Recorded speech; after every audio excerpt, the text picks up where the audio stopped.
Hey everyone, this is Kai from WCEC, and today we're going to take a look at the decks that recently topped VMC. So this time VMC was a standard tournament, but it featured a lot of the upcoming decks from the next few sets, so we can give you some good ideas on how to build it or how to play it.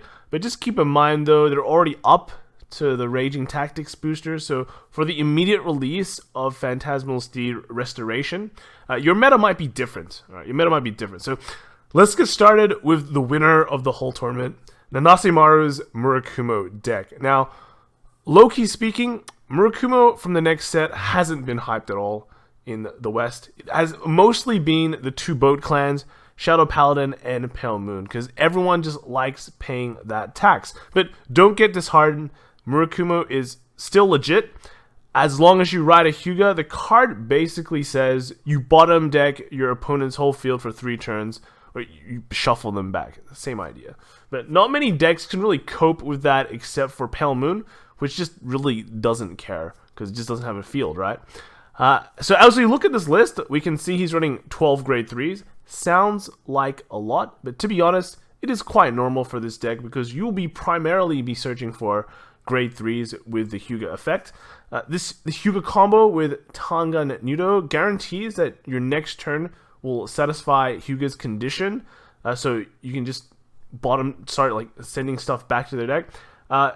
Combo is just literally too good to pass up, and just running 3 of them is really good. Probably the more interesting 3 of is the Shirayuki. Even though you're running the Shirayuki engine, you don't actually need 4 copies of that. 3 is actually enough. You won't really ride it on your finisher turn. Well, that will be the only time you ride it, but you probably won't.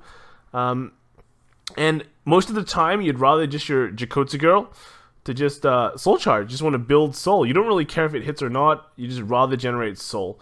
So the other interesting card at 1 is Hyaki Vogue, only being at 1. Honestly, the CB1 discard one is bad. It feels bad. On the other hand, the power gain effect is pretty good as a finisher. But here's the thing, right? When you run more than 1, half the time you play this deck, one of your Hyakis just stop existing in your deck. So you either draw it or it goes to damage. So you don't really get that full effect off anyway. So getting the 10k is just kind of fine. If you also run Dansetsu Anarch, you pretty much gain a passive 5k power boost to your whole field. So like, Hyaki's great on your finisher turn. Dansetsu Anarch is just great on every turn you want it to be. Miyomaru is also a great PR2. Unfortunately, we don't have that in English yet. Pretty much just gives a free 5k to the whole field, because soul is not really much of an issue unless you play like more than 1 Shirayuki on that turn. The Fushimi is a pretty nice addition too. It's just filling that extra slot. It's also just able to deny damage and snipe important cards like Nemain. And then the Suke Rock is good, just gives you that extra push you need to, finish off your opponent. So overall, it's a great deck. It was kind of unexpected to win the whole thing, but as people moved on to other Excel decks like Tachikaze and particularly like Mega Colony, I think its matchups got better overall. They just moved away from Pale Moon. Moving on, we can look at Mia's Shadow Paladin deck. This one is actually kind of interesting. Remember when Shadow Paladin was getting revealed and everyone pretty much just made a new deck when any cards were just shown? So we finally were shown Dorint and Claudius one day, and everyone's like, wow, do I run these new kids on the block, or do I stick with the tried and tested Maha Karen combo? And then some kid comes along and is like, why not both? And then just everyone's head exploded, right? So this deck actually just doesn't run any of them. It's mainly leveraging the power of the main to search through half the deck, with 10 targets being 5k power cards, like 5 normal units. What this means though is that you aren't wasting Counterblast on Maha, and yeah, sure, if you had a Karen, it'd be free because you're pretty much trading soul for Counterblast, but you'll have situations where you don't have Karen and you just rather use Maha's effect anyway just to put on pressure. So now that you don't have Karens, you just have extra soul to use for Cursed Lantern and Connell. The Connell is really nice. It gives you that extra guard potential, as well as just cashing in on the grade 1s on your field. so you can make empty spots, and then you can call more stuff with the main and compress your deck. And the 5k powers themselves aren't really much of an issue. Fall and Dive Eagle gives extra defense, and in this new power creep standard meta, where everything is now super powered, it's pretty good to have, just that extra defense. You also get a ton of force markers from Blast to Dark and Mordred, so even if you aren't on Mordred as well, you can still play Blast to Dark for the retire effect, because you also have more counter blast to play with, and you can retrieve it later. Also, if you ride grade 3 first, you can just play Blast to Dark to just gain force markers, making all your 5ks hit at least 25k with 2 force markers. And like, look, to be honest, a force marker is a force marker. The earlier you get a force marker, it means the longer time you get to use that force marker. So it just means more profit for you. So that's fine. You also, because you don't use that much CB, you have more CB to use to retrieve your Blasted Darks as well. So overall, it's a pretty good deck. Castle is a very nice touch, but it's pretty replaceable. It's just a one-off, so I think it's kind of what the guy just liked to play. One thing I do want to point out, though, is that the deck is really reliant on the main. If you don't draw on the main to get your engine going and start flooding the field, it's just really going to hurt you.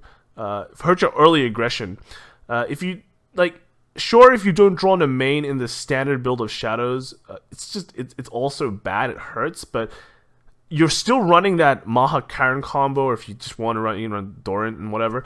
So that can put on the early aggression, and like, you don't even need Karen to cash in, you just have the Maha to play another card out, get the 5k and draw, and that's usually enough. So this version has just more reliance on drawing that in the main. So if you don't like that kind of reliance, then this probably isn't the build for you.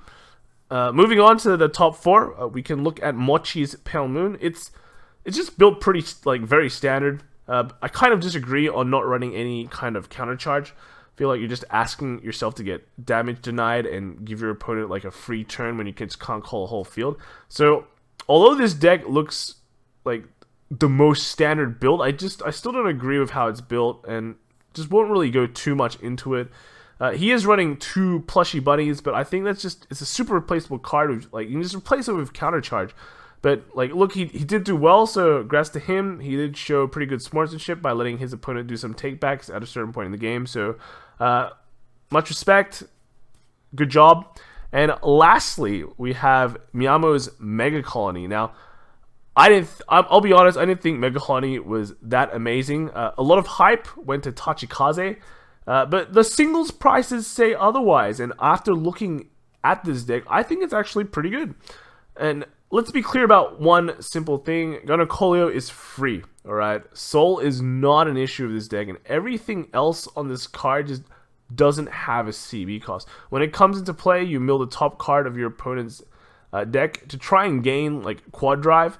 You also have your secondary finisher effect, which also mills 1 card too, and your opponent cannot guard with the grade that you mill from that effect. So this mill sounds really jank, because you might just mill a grade 3, and that's just too bad. But what are these mills actually doing, right? So surprisingly, the mill can be super obnoxious. Things like Pale Moon nowadays go through their deck really quickly. Tsukiyomi creates a stack and also draws through the deck pretty quickly. So these extra mills that you can do actually, like, changes the difference between I've reached my stack to I can't twin drive anymore.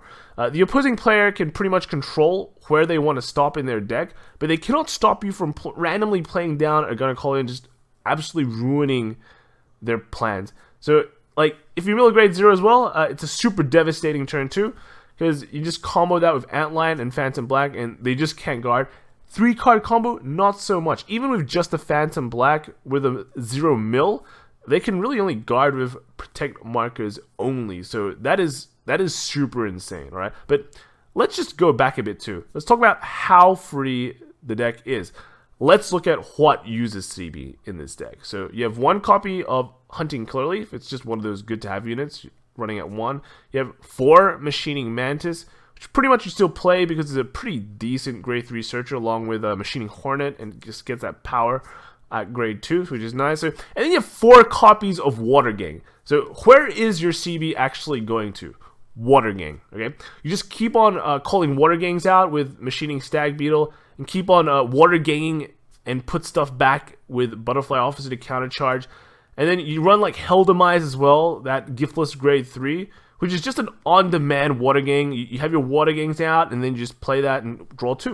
And it also serves as a really, really annoying priority target that people have to get rid of because your opponent can't stand the cards in that column where Hell Demise is. So they've got to get rid of it, or that column they have to just manually replace, or just can't stand any of the cards. So, like, to put it back into perspective, right? The deck is super free, and it just sits there and draw cards until they just randomly mill a grade 0 off the top of your deck and just destroy you. All right, so it seems pretty good. I have more respect for Mega Colony now. So that's all there is for the VMC list. Keep note that the Murakumo deck runs the PR that is still not in English yet. So when the sets do get released, we'll probably just reevaluate and see what might be a better fit for the English metagame.